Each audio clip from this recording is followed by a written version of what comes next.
잇몸 쪽에 이렇게 진동을 주면서 닦아주시면 관리하시는데 굉장히 도움이 되거든요.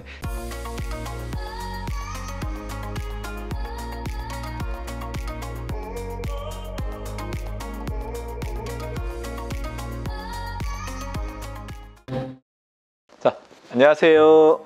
환자 중심의 진료 철학을 실천하는 강북예측가병원의 이상수입니다. 오늘은 임플란트 관리에 대한 부분에 대해서 한번 말씀을 좀 나누려고 그럽니다. 요즘은 임플란트 하신 분들도 굉장히 많고, 또 나라에서 65세 이상 어르신들한테 임플란트를 2개까지 의료보험으로 지원이 좀 되다 보니까는 임플란트 하시는 분들이 굉장히 많이 늘어나셨어요. 아무래도 이제 연세가 좀 있는 분들이 임플란트를 많이 좀 하시기 때문에 그런 부분들에 대해서 어떻게 관리를 하는 게 좋은가 한번 말씀을 좀 드리려고 합니다. 임플란트 같은 경우에는 당연히 충치는 안 생깁니다. 하지만 내 이빨도 그렇고 임플란트도 그렇고 잇몸에 박혀 있기 때문에 잇몸병 관리를 잘 하시는 게 제일 중요합니다. 그러면은 잇몸병 관리는 어떻게 하는 게 좋으냐? 가장 기본적인 부분은 양치질입니다. 사실 대부분 이를 빼셨던 분들은, 요즘은 충치 때문에 이를 빼신 분들은 그렇게 많지가 않습니다. 대부분 다 이도 잘 닦으시고 하시기 때문에 대부분이 잇몸이 안 좋아서 이를 빼신 분들이 많고, 그래서 임플란트를 하셔더라도 잇몸이 바뀐 거는 아니기 때문에 잇몸 안 좋은 분들은 여전히 임플란트가 또 나빠질 수 있는, 보통은 그거를 치아가 잇몸이 나빠지면은 치아 주위염, 치주염이라고 부르고요. 임플란트 주위에 잇몸이 나빠지면 임플란트 주위염이라고 부르거든요. 원리는 똑같습니다. 임플란트든 치아든. 그래서 잇몸 관리를 잘 해주셔야 되고, 잇몸 관리의 가장 기본은 양치질이라고 말씀을 좀 드렸고, 그럼 어떻게 양치질을 하는 게 좀 좋으냐? 임플란트는 아마 써보신 분들은 다 느끼시겠지만 음식물이 잘 낀다는 단점이 있습니다. 이 임플란트 음식물 끼는 현상은 뭐가 잘못돼서 끼는 게 아니고, 첫 번째로는 내 이빨과 임플란트의 구조가 틀리다 보니까는 음식을 씹을 때 그 움직이는 방향 자체가 좀 틀립니다. 그러다 보니까는 음식물이 항상 낀다는 문제가 있고요. 두 번째로는 이가 있을 때 잇몸과 이가 없을 때 잇몸은 잇몸의 변화를 시작을 합니다.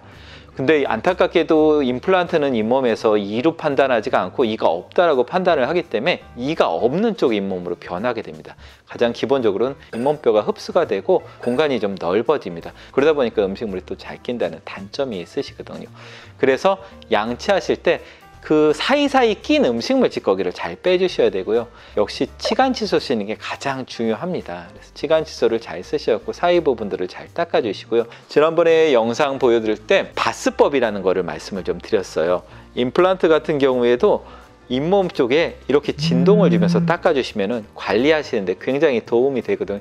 특히나 약간 힘을 줘서 눌러주시면서 닦으시면 더 좋습니다. 그럼 잇몸이 약간 눌리면서 그 밑에 부분까지 닦아주실 수가 있거든요. 그런 식으로 잇몸을 잘 닦아주시는 게 제일 좀 중요하고요. 두 번째로는 정기적으로 스케일링 잘 받으시는 게 또 굉장히 중요합니다. 스케일링은 지난번 스케일링 영상에도 말씀드렸듯이 1년에 2번 정도를 저희가 권해드리기는 하는데, 사실 뭐 정부에서 의료보험도 1년에 한 번만 되다 보니까 그냥 한 번이라도 좀 하시라고 말씀을 드리는데, 특히나 이를 많이 빼셨던 분들은 잇몸이 안 좋아서 빼신 분들이기 때문에 그런 분들은 스케일링 제가 봤을 땐 최소한 2번 정도는 좀 하셨으면 좋겠습니다. 제 생각에는 스케일링이라는 게 치석들, 균덩어리들을 떼내는 거고, 이 균덩어리가 잔뜩 입안에 대기를 하고 있으면은 언젠가는 주로 이제 몸이 피곤하거나 신경 쓸 일 많거나 이래갖고 면역력 떨어졌을 때 대부분 감염이 되거든요. 그런 것들을 기회 감염이라고 이야기를 해요.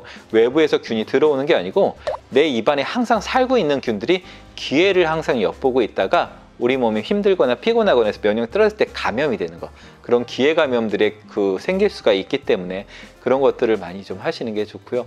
특히나 요즘 같은 경우에는 치주 질환이 전신 질환과도 굉장히 밀접한 관련이 있다는 것들이 많이 나타나고 있거든요.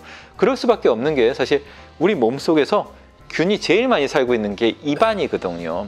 그 균들 관리를 위해서 양치 잘 하시는 것, 그리고 스케일링 잘 하시는 게 제일 좀 좋은 방법이라고 말씀을 좀 드립니다. 그리고 이제 씹거나 이런 것들도 조금 더 주의를 해주시면 좀 좋겠지만은, 임플란트는 물론 내 이빨도 그렇지만은 위아래로 이렇게 씹는 거는 굉장히 강하게 견딜 수가 있어요. 근데 좌우로 씹는 힘은 임플란트도 그렇고 내 이빨도 그렇고 굉장히 약하거든요. 우리나라 분들 보통 즐거운 오징어라든가 아니면 쥐포 같은 거 이렇게 좌우로 씹는 거 좋아들 하시잖아요. 이렇게 좌우로 씹게 되면은 그 힘이 굉장히 임플란트에 많이 좀 부담이 가는 힘입니다. 오히려 위아래를 콱콱 누르는 거는 견딜 수가 있는데 아무래도 좀 너무 오래 씹거나 너무 질기거나 이런 건 피해 주십사 말씀을 좀 드리고요. 그러면 뭐 먹고 싶은 거 먹지 말라는 얘기야. 그 얘기는 아니고요. 고기라든가 아니면 나물이라든가 이런 것들 좀 드실 때 좀 잘게 잘라서 드시면 좀 좋습니다. 그래서 뭐 고기 같은 요즘 뭐 식가위 같은 것들도 많이들 사용들 하시고 그러시니까는 고기 그냥 옛날보다 조금 임플란트가 많이 했으니까 조금 더 잘랐자, 한두 번 좀 더 잘라서 먹지 뭐 그렇게 생각하고 식사하시면은 임플란트에 가해지는 부담도 줄어들고 또 그렇게 덩어리가 작게 되면은 몇 번 씹으셔도 잘 씹으실 수 있기 때문에 위나 이런 데도 부담도 더 줄일 수가 있으세요. 요즘 임플란트 하셨던 분들이 많이 물어보시는 게 이거 수명 어느 정도 가나요? 많이들 물어보시거든요. 보통은 저희가 한 10년 정도 갑니다. 그렇게 얘기를 합니다. 그래서 실질적으로 저도 이제 이 병원에서 진료를 한 지가 지금 17년째 들어가고 임플란트 그때부터 이제 쭉 하면서도 보면은 제가 그때 심어놓은 임플란트 지금까지도 잘 쓰시는 분들도 많거든요. 그래서 지금 제 생각에는 여기 한 뭐 20-30년도 잘만 쓰면은 가겠다 이런 생각은 좀 하고 있습니다. 근데 물론 제가 하신 분들 중에도 뭐 한 4-5년 됐는데 안 좋아지신 분들도 있습니다. 분명히 이게 이제 말 그대로 개인 차이들이 있기 때문에 단정적으로 얘기는 하지는 못하겠지만은 지금 느낌으로는 조금만 신경 쓰시고 그런다면 의외로 정말 기계적으로 부러지거나 이런 거 아니면 20-30년 이상 잘 쓰실 수도 있겠다. 그런 생각들을 많이 하고 있으니까 여러분들도 그런 부분에 조금 더 신경 써주시고 또 아니면 부모님한테 말씀해 주시면 좋은 결과 있을 수 있지 않을까 싶습니다. 네, 오늘은 임플란트의 관리에 대한 부분에서 잠깐 말씀을 좀 드렸습니다. 감사합니다.